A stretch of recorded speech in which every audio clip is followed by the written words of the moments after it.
मैंने अक्सर लोगों से सुना है कि उन्हें गांव बहुत पसंद है, गांव के लोग बहुत पसंद हैं। अक्सर मैंने देखा है वो वीडियोस जो गांव से रिलेटेड होते हैं या जो गांव के बारे में बता रहे होते हैं या अपने गांव की चीज़ें दिखा रहे होते हैं, वो वीडियोस बहुत पसंद किए जाते हैं। सोशल मीडिया पर लोग बहुत अप्रिशिएट करते हैं उन वीडियोस को। लेकिन पता, कभी कभी ना दूर के ढोल सुहाने ही लगते हैं। जिन्होंने गांव को करीब से देखा है, करीब से जाना है, शायद उन्हें गांव अच्छा ना लगता हो, और उनमें से एक मैं भी हूँ। मुझे गांव से नफ़रत है। ऐसा नहीं है कि गांव बुरा है, गांव बहुत अच्छा है। गांव बहुत अच्छे होते हैं क्योंकि यहाँ पर हमें शुद्ध वायु, शुद्ध खाने को मिलता है। हर चीज़ शुद्ध होती है यहाँ पर, घी से लेके, दूध से लेके, अनाज से लेके, हवा से लेके। लेकिन यहाँ के जो लोग हैं उतने ही अशुद्ध हैं। जितना यहाँ पे चीज़ें शुद्ध मिलती हैं ना, उतने ही यहाँ के लोग अशुद्ध हैं। टॉक्सिसिटी से भरे हुए हैं, टॉक्सिक लोग हैं यहाँ पर, नेगेटिविटी से भरे हुए हैं, नेगेटिव लोग हैं यहाँ पर। यहाँ पर कोई किसी का अच्छा देखना ही नहीं चाहता है। हाँ, दिखाने के बहुत अच्छे होंगे, भाईचारा बहुत अच्छा होगा, दिखाने के लिए तो बहुत अच्छे हैं एक दूसरे के लिए, लेकिन अंदर ही अंदर कुढ़ते हैं, जलते हैं बढ़ने से। अगर कोई इंसान आगे बढ़ रहा है अपनी दम पर, अपनी मेहनत पर, तो उससे भी ये लोग जलते हैं। गांव देखने में बहुत सुंदर है। जो दूर से लोग देखते हैं या जिन्होंने गांव का एनवायरनमेंट नहीं देखा, उन्हें तो और भी अच्छे लगते हैं। लेकिन मैंने गांव को करीब से देखा है। मैं गांव की बेटी भी हूँ और मैं एक गांव की बहू भी हूँ।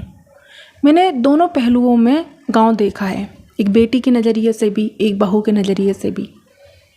यहाँ पर आज़ादी के नाम पर सिर्फ और सिर्फ घूंघट दिया जाता है बहुओं को। यहाँ पर बोलने की आज़ादी नहीं है बहुओं को। यहाँ पर खुद के लिए स्टैंड लेने की आज़ादी नहीं है। अपने घर में डिसीजन लेने की भी आज़ादी नहीं है। यहाँ तक कि अपने छत पर टहलने तक की आज़ादी नहीं होती है बहुओं को। अच्छा, गांव में अपने काम से काम नहीं रखा जाता है।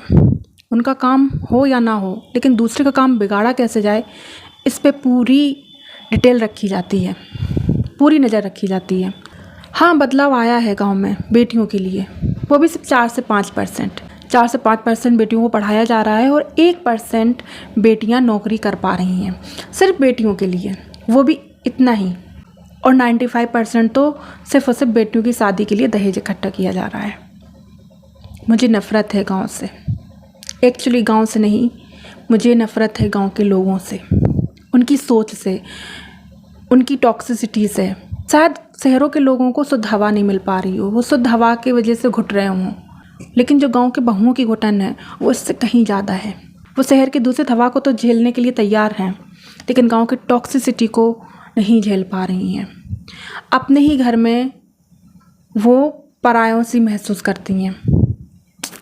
वो अपने मन से बैठ नहीं सकती हैं, अपने मन से उठ नहीं सकती हैं, अपने मन से खा नहीं सकती हैं, अपने मन से पी नहीं सकती हैं। एवरीथिंग, कुछ भी नहीं कर सकती हैं वो अपने मन से। पता है, कुछ चीज़ें दूर से बहुत अच्छी लगती हैं, लेकिन जैसे जैसे उन्हें करीब से देखा जाता है, तैसे तैसे ये पता चलता है कि यहाँ पर कितना गंद फैला हुआ है। गांव में उतना ही गंद फैला हुआ है। एक दूसरे से लोग जलते हैं, एक दूसरे के ऊपर ही नज़र रखे रहते हैं कि इसका क्या हो रहा है, क्या नहीं हो रहा है, इसका ये अच्छा क्यों हो रहा है, अच्छा ये ऐसा क्यों कर रहा है, कर रही है। लोगों को जज करना, लोगों की बुराई करना, यही काम है उनको, कोई काम नहीं है। अच्छा, बदलाव तो पसंद ही नहीं है, बल्कि गीता में भी लिखा हुआ है बदलाव प्रकृति का नियम है, परिवर्तन प्रकृति का नियम है, लेकिन ये उसमें नहीं मानते। अच्छा, पूजा पाठ बहुत करते हैं, लेकिन पूजा पाठ की ABCD भी नहीं आती उन्हें, सिर्फ पूजा पाठ ही करते हैं। पूजा पाठ के मायने भी नहीं आते हैं। इंसानियत ही नहीं है। इंसानियत, भले ही पूजा पाठ मत करो, लेकिन इंसानियत रखो। इंसानियत भी नहीं है। नहीं, अब कुछ लोग कहेंगे गांव बहुत अच्छे होते हैं, गांव में एक दूसरे की केयर की जाती है, एक दूसरे के लिए खड़े रहते हैं, तो मैंने तो नहीं देखा। बाहर के लोगों को तो छोड़ो, घर का ही माहौल इतना गंदा होता है, घर के ही लोग इतने गंदे होते हैं, एक दूसरे के लिए ही पॉलिटिक्स खेलते रहते हैं घर में ही। दिखाने को फैमिली है, दिखाने को जॉइंट फैमिली होती है, लेकिन सबसे ज़्यादा टॉक्सिसिटी भी उसी जॉइंट फैमिली में होती है। कहीं ना कहीं घर की जो औरतें होती हैं वो एडजस्ट कर रही होती हैं, वो कॉम्प्रोमाइज़ कर रही होती हैं, वो तकलीफ़ से गुजर रही होती हैं, और सिर्फ एक समाज में दिखावा रहता है कि हमारी जॉइंट फैमिली है। वही लेडीजें एक दूसरे के साथ पॉलिटिक्स भी खेल रही होती हैं, देवरानी जेठानी से, जेठानी देवरानी से, सास दोनों बहुओं में से किसी एक के साथ। मैं ये नहीं कह रही हूँ कि ये चीज़ें बाहर भी नहीं हो रही हैं, बाहर भी हो रही हैं, लेकिन ना बाहर फिर भी बहुत सी चीज़ें हैं, हम स्टैंड ले सकते हैं, हम कुछ कर सकते हैं। यहाँ तो वो भी अलाउ नहीं है। अगर पढ़ी लिखी बहू आ भी गई ना गांव में, तो वो घुट घुट के मर जाती है।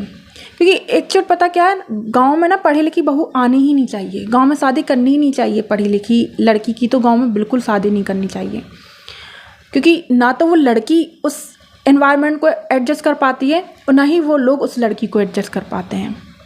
क्योंकि अगर वो कुछ बोलती है तो अलाउ ही नहीं है, तुम बोल कैसे सकती हो, तुम ये सब कर कैसे सकती हो। उससे कुछ चीज़ें खटकती हैं कि ऐसा क्यों हो रहा है, वहाँ भी नहीं बोल सकती। अगर बोल रही है तो गलत चीज़ें हो रही, नहीं बोल रही है तो घुट घुट के मर रही है।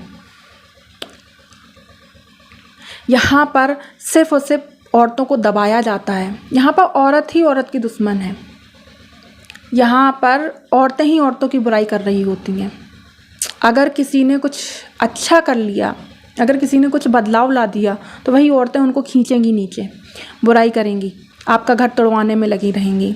मैंने उन औरतों को गांव में बहुत अच्छे से सर्वाइव करते देखा है ना, जिन्हें अवेयरनेस नहीं है, जिन्हें लगता है कि यही ज़िंदगी होती है, चूल्हा चौका झाड़ू पोंछा बर्तन, इसके आगे उनकी सोच ही नहीं गई है।